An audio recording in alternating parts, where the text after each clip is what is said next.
इंसान के गुरूर की औकात बस इतनी सी है कि ना पहली बार खुद नहा सकता है और ना आखिरी बार।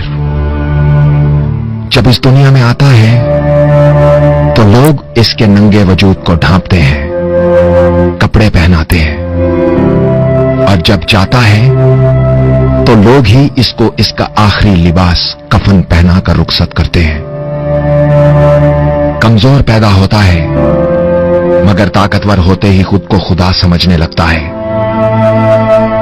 2-4 दिन ही की मोहलत पाकर हजरत इंसान अपनी औकात भूल जाता है। मट्टी का खिलौना जीतते जी बहुत शोर करता है, मगर जब मरता है तो मर ही जाता है। कभी वक्त मिले तो कुछ देर के लिए शहर खामोशा में जाकर बैठा करो साहब। जहां मुस्तकिल रहना हो वहां चक्कर लगाते रहते हैं। डरता हूं लोगों के अकड़े हुए वजूद और फैली हुई अना को देखकर। मरने के बाद कितने चुपचाप और खामोश हो जाते हैं।